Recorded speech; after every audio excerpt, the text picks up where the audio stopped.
சிலருடைய மனதிலே எப்பொழுதும் அவர்களை குறித்து ஒரு குறைவான ஒரு மதிப்பீடே இருக்கு. நான் பள்ளியில் படிக்கும் பொழுது ஒரு மாணவனை எனக்கு தெரியும். அவன் இப்பொழுது நம்முடைய திருமங்கலம் பட்டணத்திலே அருகிலே வேறொரு சபைக்கு செல்கிறான். அவன் கிறிஸ்தவன் தான். அவன் என்னோடு கூட நன்றாக பேசுவான். என்னை விட மிகவும் சிறியவன். நான் 10வது 11 படிக்கும் பொழுது அப்பொழுதுதான் அவன் 6வது படித்தான்.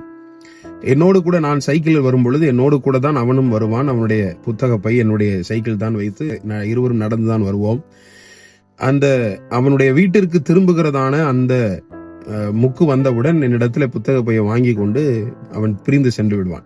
பல முறை அவனிடத்துல உன்னுடைய வீடு எங்கே இருக்கிறது, காண்பி என்று கேட்ட பொழுது இல்ல நீங்க வீட்டுக்கு வர வேண்டாம் என்று சொல்லிக் கொண்டே இருந்தான். ஆனால் ஒரு முறை அதன் வழியாக கடந்து செல்லும் பொழுது பார்த்தால் அவன் ஒரு குடிசை வீட்டிலே குடியிருந்தான். அவனுடைய மனதில் என்னவென்றால், நான் குடிசை வீட்டுல குடியிருக்கிறேன், இவங்க என்னுடைய வீட்டெல்லாம் பார்க்க கூடாது என்கிறதான ஒரு எண்ணம் அவனுக்குள்ளே இருந்திருக்கிறது. பிரியமான தேவனுடைய பிள்ளை, இப்படி நமக்குள்ளே பல நேரங்களில் தாழ்வு மனப்பான்மை நம்மை ஆட்கொள்ளுகிறது.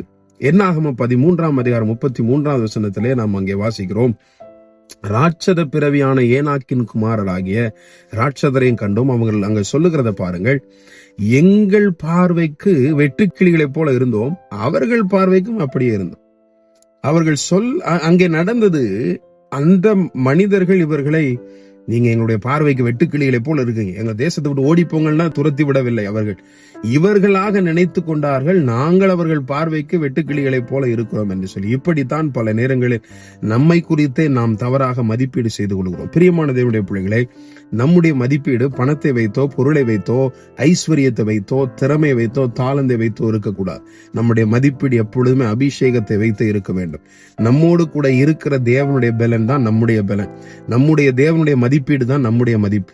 அவர் எவ்வளவு உயர்ந்தவரோ அவ்வளவு நாமும் உயர்ந்தவர்கள். ஆகவே உங்களை குறித்து ஒருபோதும் தாழ்வாக நினைக்காதிருங்கள், நீங்கள் எப்பொழுதும் உயர்ந்தவர்கள்.